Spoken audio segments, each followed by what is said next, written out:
नमस्कार, मैं हूं नीलू। तो आज इस वीडियो की शुरुआत करेंगे ईरानी संसद के स्पीकर बागिर गालिबाफ के बयान के साथ।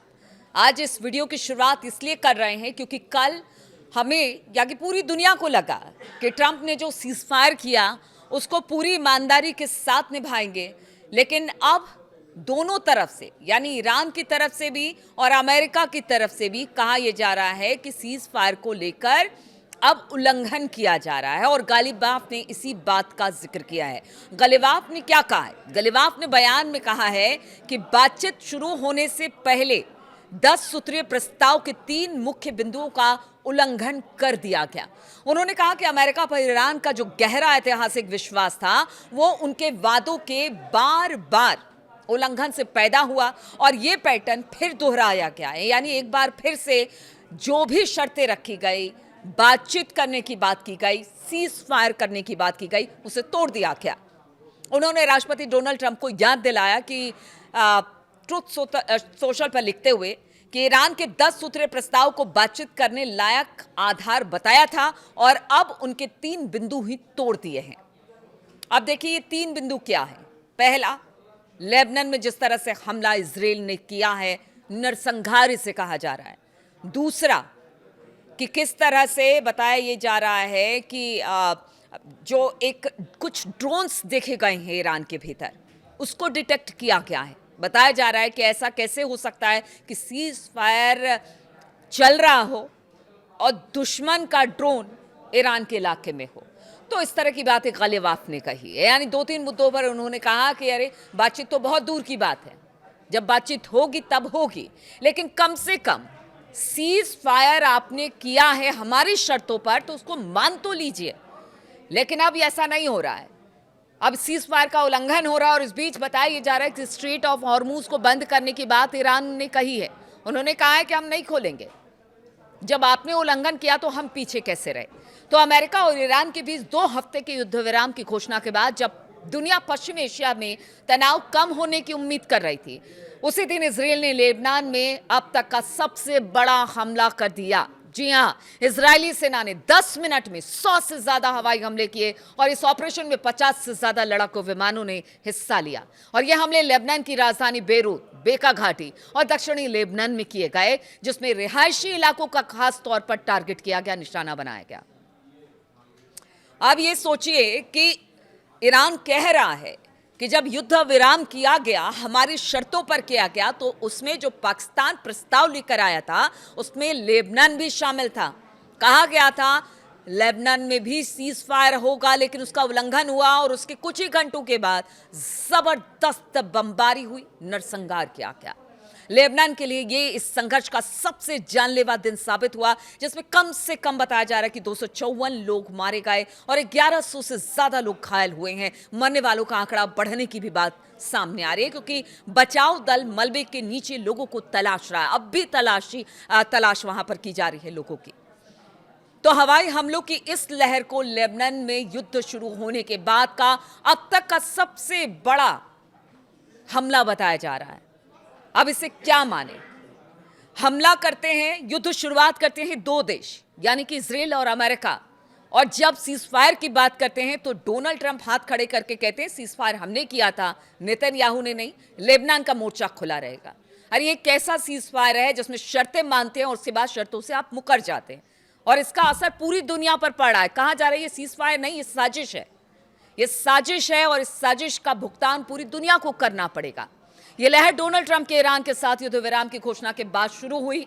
लेबनान के राष्ट्रपति ने इसे नरसंहार कहा है। उन्होंने कहा कि आज इजराइल एक बार फिर अपनी आक्रामकता पर अड़ा दिखाई दिया और वो सभी मानवीय मूल्यों की सरेआम धज्जियां उड़ाते हुए और हालात को शांत करने तथा स्थिरता लाने के सभी प्रयासों को नजरअंदाज करता हुआ दिखाई दे रहा है।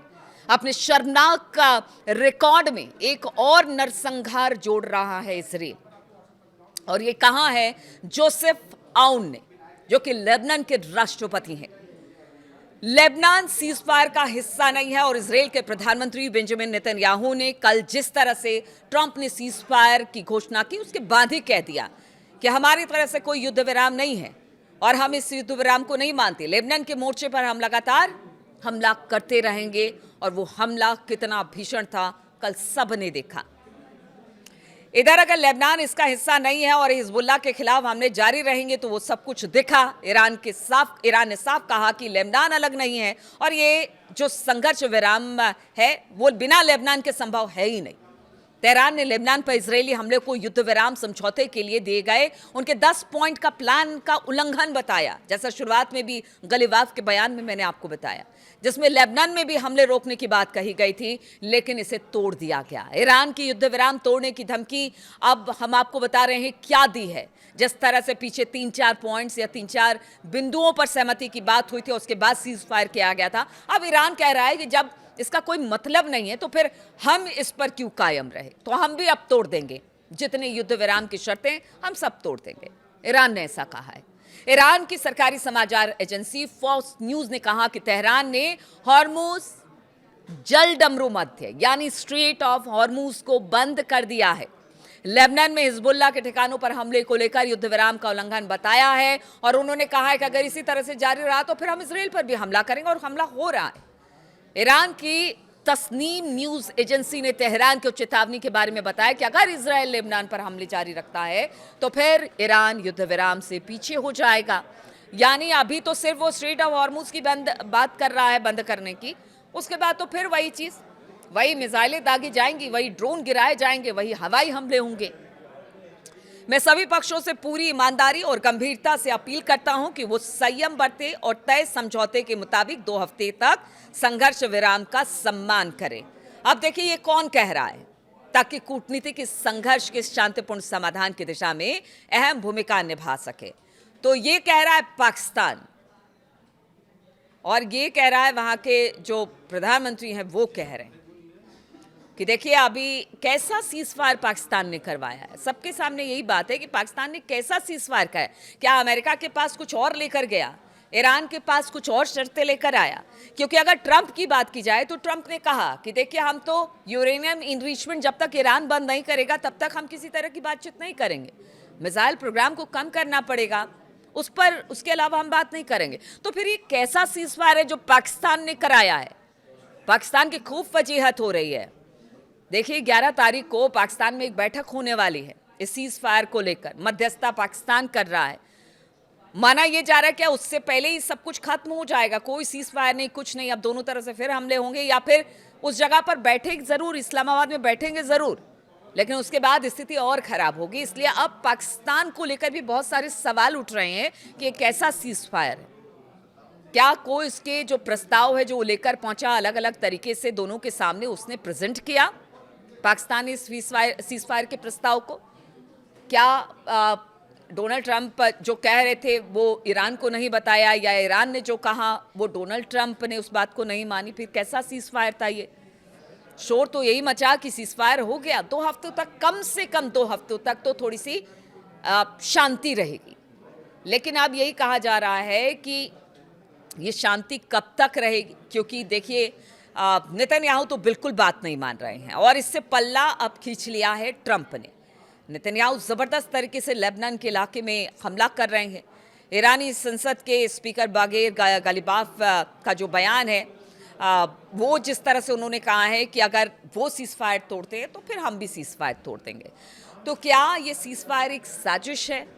क्योंकि ईरान पहले ही कह चुका है कि हमें विश्वास नहीं है डोनाल्ड ट्रंप उनकी बातों पर, और अपनी अपनी बातों पर दोनों अड़े हुए हैं। तो जब बात वही पुरानी है तो फिर जो सीज फायर है वो कैसे होगा? सवाल सबसे बड़ा यही है, और सबकी निगाहें इसी तरफ है कि पता नहीं फिर से कब हमला शुरू हो जाए, क्योंकि हालात तो कुछ ऐसे ही बयां कर रहे हैं।